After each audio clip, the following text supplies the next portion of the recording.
Hare Krishna, dear devotees, welcome back once again to our ongoing series on the glories of our beloved Sri Vrindavan Dham. I was just thinking this morning, we've been giving this series of lectures for 4 years now, almost to the day, 4 years. Very nectarian service. Nama Om Vishnupadaya Krishna Pishtaya Bhutale Srimati Bhaktivedanta Swaminiti Namane Namaste Saraswati Deve Gauravani Pacharine Nivishesha Shunyavadi Pastata Deshatarine. All glories to Srila Prabhupada. So, once again, we're continuing with our mini-series on stimulation for ecstatic love, based on Srila Prabhupada's Nectar Devotion, chapter 26. Studying the material, it's possible we have a few more lectures in this series, and then we'll move on to something else. For that, I'm thinking of doing a 10-part series on the Gopal deity that Madhavendra Puri found on Govardhan Hill 500 years ago, known now as Srinathji, and presently worshipped in Nathdwar in Rajasthan, a very famous deity. Anyway, today I would like to discuss Krishna's bigul. Krishna's bigul. What is that? It's his buffalo horn in English. His buffalo horn. And like all the items we've spoken about in this series, Krishna's buffalo horn plays a significant role in his Braj Leela. In my research, I learned that Lord Shiva also has a buffalo horn, which plays an important role in his pastimes, but more about that later in the class.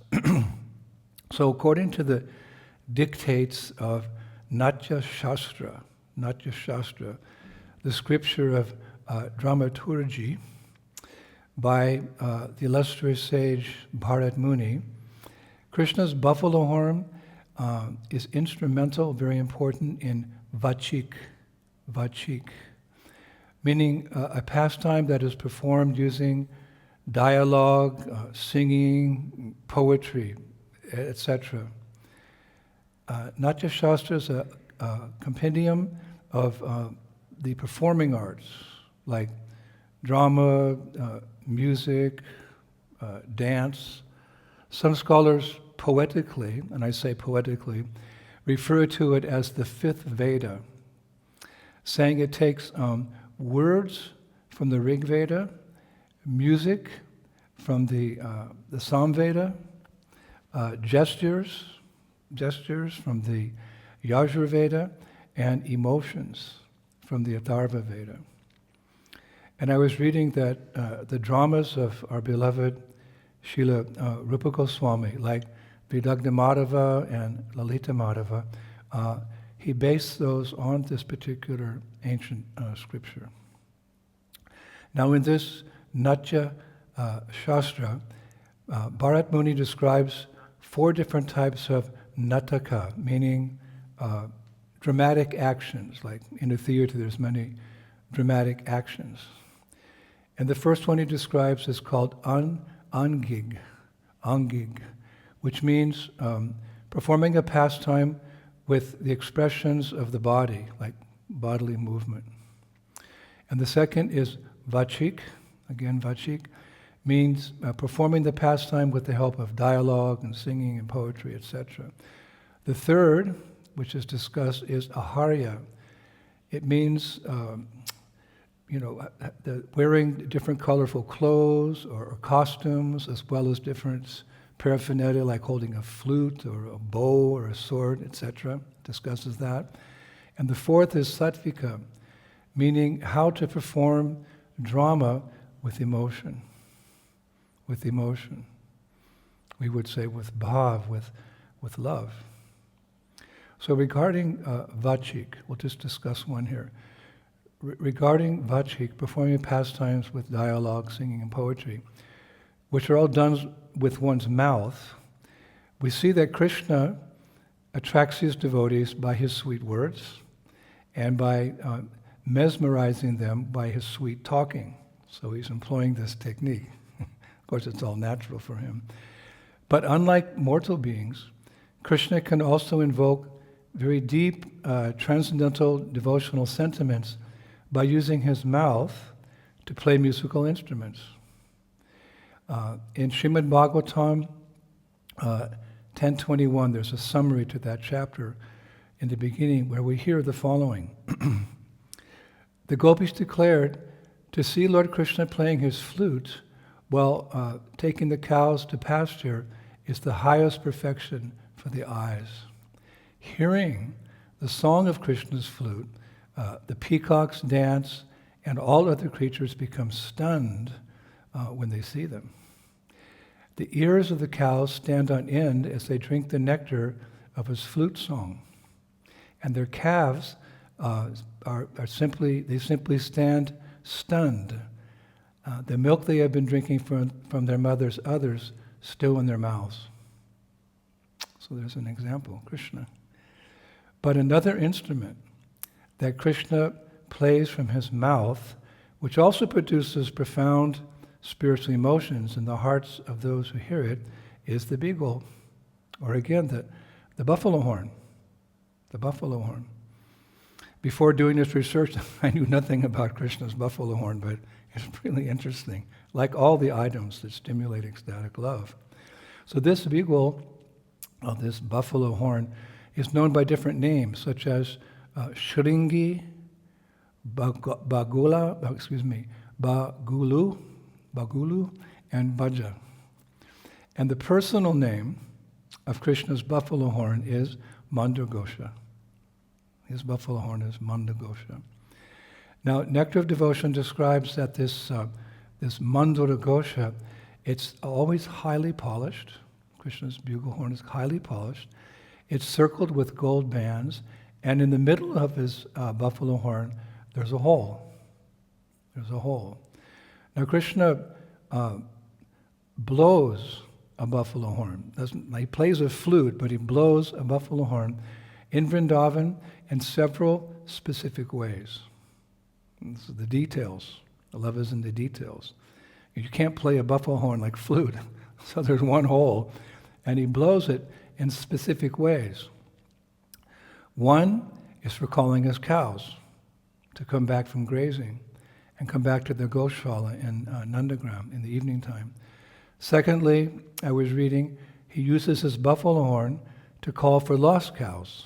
Because, in the past times we often hear how a cow goes away and Krishna has to find it, etc., one of the boys. So he'll use his buffalo horn to call for lost cows.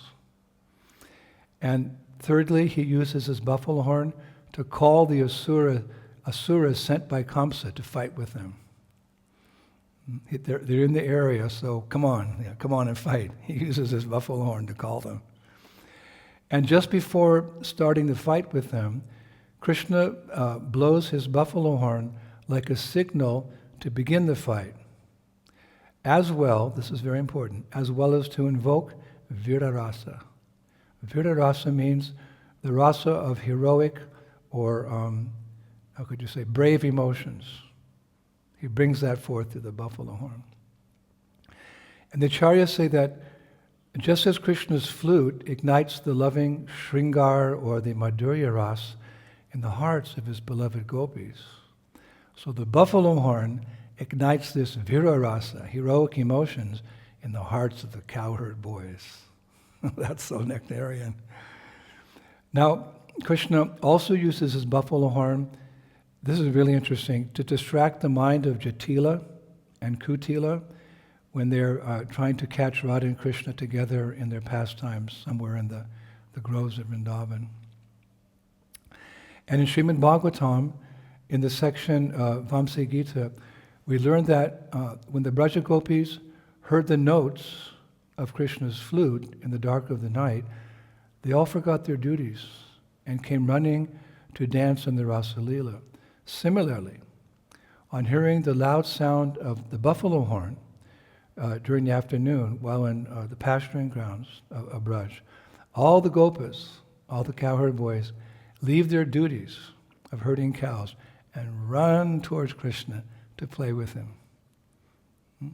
Similar pastime, but a different instrument he uses. For the gopis, it's the flute, and for the boys, it's the buffalo horn. So in a previous lecture, we described how Krishna's flute plays 7 musical notes. You may remember, that's called Sapta Shwara. Sa, re, ga, ma, pa, da, ni. Sa, re, ga, ma, pa, da, ni. The 7 notes in Vedic music. In contrast, Krishna's buffalo horn is not played like a flute. Again, it's blown like one might blow a trumpet, and it makes 3 distinct sounds. Not 7, but 3. A lower sound, a higher sound, and a very loud sound. Shastra says that these 3 sounds appear in the Vedas. They're called Udatta, Anu-Udatta, and Swarita. Udatta, Anu-Udatta, and Swarita. And Vedic Brahmanas chant the Vedas in different meters using these 3 principal types of sounds. For what? Well, to invoke the demigods or even Krishna, Yagyavai Vishnu, to invoke Krishna at a sacrificial performance. But in Braj, our beloved Vrindavan, when Krishna blows his buffalo horn, it increases everyone's bhakti, everyone's devotion for him. And therefore, it is listed in Nectar of Devotion as a stimuli for ecstatic love. In this regard, Srila Prabhupada writes in Nectar of Devotion, chapter 26, which we're basing these lectures on, he writes as follows. Regarding these instruments, there is a metaphorical statement about a gopi named Taravali. It is said that Taravali was bitten by the most venomous snake of Krishna's flute. Then in order to neutralize the poisonous effect, Prabhupada writes, she drank the milk produced by the buffalo horn in the hand of Krishna. But instead of decreasing the poisonous effect, it increased it 1,000 times. The gopi was thus put into the most miserable, poisoned condition of prema. So there's a very nice pastime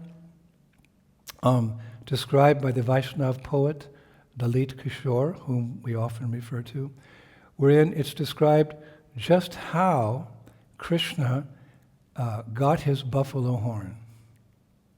Mandagosha. How did he get it? Now, this pastime is similar to one that many devotees are familiar with.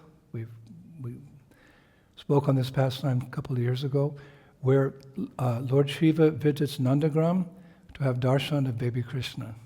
Remember? Shiva goes to Nandagram to have darshan with baby Krishna, but he's turned away by Mother Yashoda due to his frightening appearance. Now, Lalita Kishore's pastime differs in several interesting ways. Same pastime, but there's a little bit different. And this can be explained by the fact that when Krishna comes again and again to this material world, performing the same, Prabhupada used the term evergreen, ever-fresh pastimes, they may differ slightly each time. And this is confirmed, as a Shastric reference, this is confirmed by Srila Jiva Goswami in his Bhagavat Sandarbha Anucheda 26. Bhagavat Sandarbha. Yaratra skanda dho kvachid bharama kam ashti tattu tamasha kalpa kata mayatvat. He writes, in other tamasa kalpas, the pastimes of Krishna appear different. And sometimes these pastimes may even appear very bewildering. This is what Jiva Goswami has written, confirming that the pastimes happen again and give us little variety. Little variety. Also, in the Nrsimha Purana, it's described that in different advents of Bhagavan Sri Krishna, Bhagavan Nrsimhadev, whose appearance day is coming up very soon, the different advents of Lord Nrsimha, instead of appearing from a pillar Sometimes Nrsingadev appears from a lotus flower, meaning that when it comes time to kill the demon, Hiranyakashipu, we always hear how he appears from a pillar, but Nrsinga Purana describes that at that moment, sometimes he comes from a lotus flower. I was really surprised when I read that in the Nrsinga Purana. I read also sometimes he appears as a cat. And at other times, Nrsingadev just walks into town and then fights and kills Hiranyakashipu. So there's another example from the Nrsinga Purana. So Lalita Kishore shares with us in his poem called Yogi Leela, meaning the pastime of the yogi, in this case Lord Shiva, how Krishna got his buffalo horn without hurting a buffalo. We think of a horn, so without hurting a buffalo. So, of course, in Vedic culture, the horns were used, the skin of an animal was used. One time I heard Prabhupada say, leather's a first-class substance, but only when the animal dies a natural death. Like that it can be used. So, one time Lord Shiva came to Vrindavan to take darshan of baby Krishna. This is only natural, because in Srimad Bhagavatam 12, 13, 16, it's described that Lord Shiva is Krishna's greatest devotee.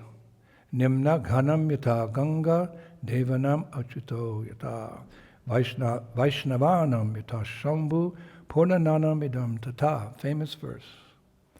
Just as the Ganga is the greatest of all rivers, Lord Achyuta, supreme amongst deities, and Lord Shambhu, Shiva, the greatest of Vaishnavas, so Srimad Bhagavatam is the greatest of all Puranas. Grantaraj, Srimad Bhagavatam, the king of scriptures.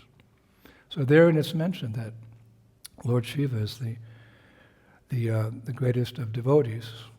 One time I asked my dear godmother Giriraj Swami a question. I said, we hear in the Bhagavatam that Lord Shiva is the greatest of devotees, but we also know that Srimati Radharani is the greatest of devotees because of her Amala Bhakti, her pure devotion. So how do we understand this? So Maharaj kind of chuckled and he smiled. He said, yes, in the material world, Lord Shiva is the greatest devotee, but in the spiritual world, Srimati Radharani is the greatest devotee.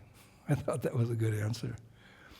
So Lalita Kishore describes that when Lord Shiva arrived in Braj, he took rest under the shade of a banyan tree, and after that he came to the palace of Maharaj Nanda, begging for alms at the palace door. So when a maidservant in the palace opened the door, Lord Shiva quickly said, Mahabhiksha Dehi, meaning, "O mother, please give me alms." But upon seeing snakes crawling all over the body of this beggar, Lord Shiva, the maidservant screamed, and then she fell on the ground unconscious. And Lalita Kishore goes on to say, hearing the commotion, other maidservants came running, and arriving at the scene, they all froze in fear. For before them was a terrifying personality, covered in ash, with wild eyes, lips blue like the poisonous clouds of the month of Bhadra. I liked that one. Lips blue like the poisonous clouds of the month of Bhadra. Completely covered by snakes, and a belly covered with the skin of a tiger. His abdomen was thin, I'm trying to remember, as the trunk of the elephant, and his chest was as wide as a male lion's chest. His thighs were as big as banana tree trunks, and he had long dreadlocks dripping with Ganga Jal, with Ganges water. And in one hand, he carried a kamandalu pot, like you see sadhus, they carry that pot. And in the other, he was holding a trishula. Trishula means like a trident. And a bow of arrows was hanging, a bow with arrows was hanging from one shoulder, and a cloth for begging Madhukari was on the other shoulder. And Rudraksha beads hung from around his neck, and his head was decorated with flowers and, what did it say? Colorful pigments. His waist was bound by munja grass thread, and a buffalo horn. I told you we'd speak about Shiva and his buffalo horn. And a buffalo horn was strapped to his waist. And his feet were decorated with heavy copper ankle bells. This is what these girls saw. So composing themselves, they asked, "O sage, you appear to be from the planet of Bhutas." I mean ghosts. Anyway, please tell us how we can serve you. So Lord Shiva, in his heavy but it's described sweet voice, replied, "O most fortunate of all goddesses of fortune in the three worlds, you are servants in the courtyard of Maharaj Nanda. Please allow me to have darshan of baby Krishna." Now, hearing this, these gopi maidservants were shocked. And after recovering, they ran and told Mother Yasoda of this strange, mysterious guest's request. So coming to the entrance of the palace and also seeing this frightening form of Lord Shiva, Mother Yasoda said, "O ferocious-looking sadhu, you have asked to see my son, the darling of Vrindavan. The darling of Vrindavan. Surely you are exalted, but I'm confused. Are you the sage Durvasa, disguised as an old sage who has come to curse us? Or are you an asura sent by King Kamsa to kill my son? Or is this all an illusion of my senses? Oh, Baba, please ask me something other than the darshan of my son." So Lord Shiva, he said, "Mother, I have a rule that I can only accept 5 alms while begging at any time and any place. So please, I implore you, show me your son for 5 blinkings of my eyes." For 5 blinking of my eyes. That's all I request. Now Mother Yasoda replied, "O Baba, please be merciful upon me. I can give you 5 handfuls of emeralds, 5 handfuls of rubies, 5 handfuls of diamonds, 5 handfuls of sapphires, pearls, corals, and gold, or whatever else you want, but not darshan of my son. He would be terrified upon seeing you." So Lord Shiva said, "O highly fortunate mother, I am separated from my life heir, your son, who is the very source of my life, and who in fact is the source of everyone's life.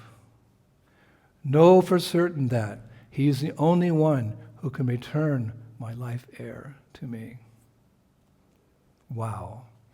So Mother Yasoda said, "O Master, I do not know what to say, but I cannot give you what you want. Just a few days ago, Kamsa sent Putana and Shakatashura to kill my beloved son. I cannot risk it again. So please, ask something else, or come at another time with a different desire than this. You please forgive me."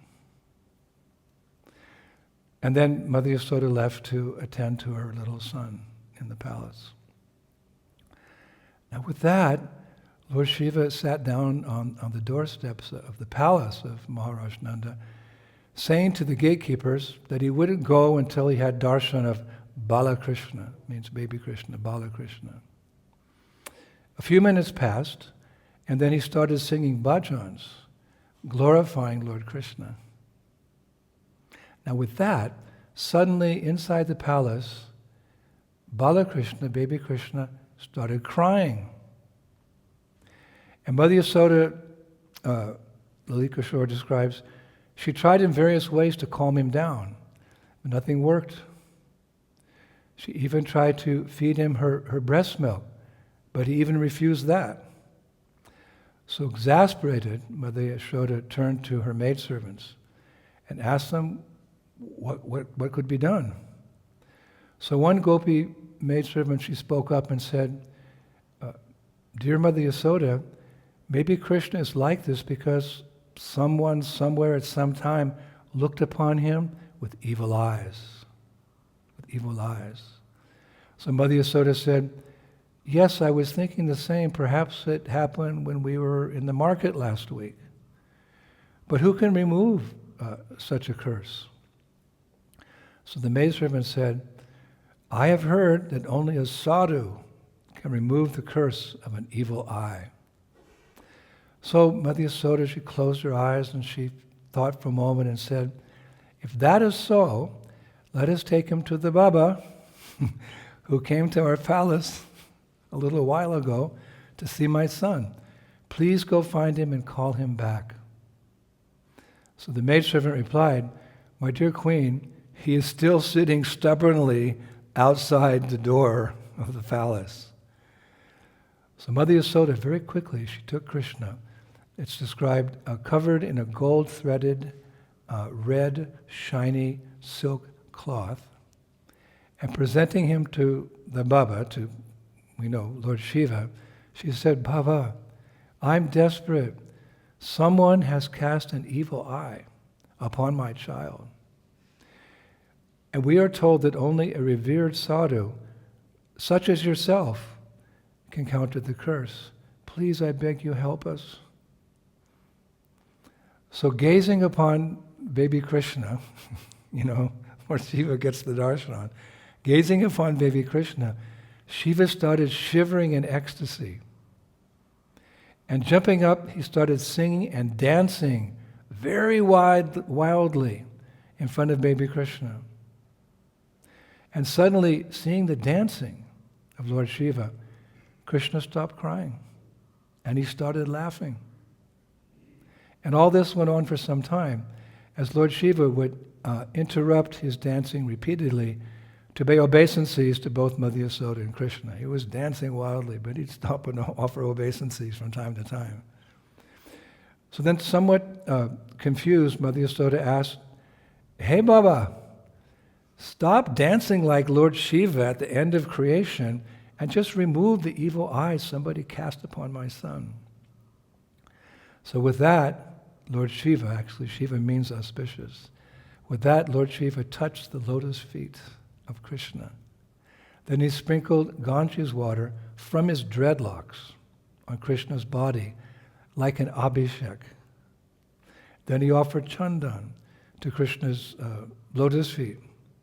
Then with fixed attention and in a mood of deep meditation, he slowly fanned Krishna with the deerskin he was wearing. Now, I was reading the other day, actually, that fanning someone with the skin of a deer who has died a natural death is known as jada. Jada. Jada means, jada is the very means of removing the curse of an evil eye. Jada. It's the means by which you remove the curse of an evil eye. You wave the deerskin, you fan like that. Vedic culture is so interesting. I just love it. So with that, Lord Shiva stood tall and ceremoniously and loudly, with great force, he blew his buffalo horn to protect Krishna, Shiva. So then Krishna smiled, and listening to the sound of Lord Shiva's buffalo horn, he started crying again. So becoming worried, Mother Yashoda bent down and she said, "Lala, what happened? You're crying again." So Krishna, still crying, he pointed his finger toward Lord Shiva's buffalo horn and he said, "Ma, I want his shringi." Remember, shringi is another name for a buffalo horn. "Ma, I want his shringi," meaning Lord Shiva's buffalo horn. So hearing that, Mother Yashoda said to Lord Shiva, "Dearmost Baba, my illustrious son is asking for your buffalo horn. please be kind and give it to him. After all, it's simply a balahata. A balahata. Balahata in Sanskrit means the desire of a baby. The desire of a baby. So at that point, Lord Shiva smiled broadly and very humbly offered his buffalo horn to baby Krishna, who upon receiving it gazed fondly at his beloved devotee, Lord Shiva. Hare Krishna. So this is the story, the pastime of how Krishna got his famous buffalo horn, which we described how he used it in Vrindavan, called Mandagosha, from Lord Shiva. Hare Bol. So, Prabhu's, I'm in Mayapur right now. I just came to Mayapur. I'll be here for a whole month, doing more research for the upcoming classes on the Gopal deity, Srinathji. But we'll finish today with a very nice quote from Srila Prabhupada. It's from Nectar Devotion, this time chapter 4. Our beloved spiritual master writes, as far as Krishna's friends in Vrindavan are concerned, they become greatly distressed when they cannot see Krishna, even for a moment. There is the following prayer by a devotee about Krishna's friends in Vrindavan. All glories to Krishna's Vyavyasas, his friends, who are just like Krishna in their age, qualities, pastimes, dress, and beauty. They are accustomed to playing on their flutes made of palm leaves, and they all have buffalo horn bugles, ornamented just like Krishna's, with jewels such as Indranila and with gold and coral. They are always jubilant like Krishna. May these glorious companions of Krishna always protect us.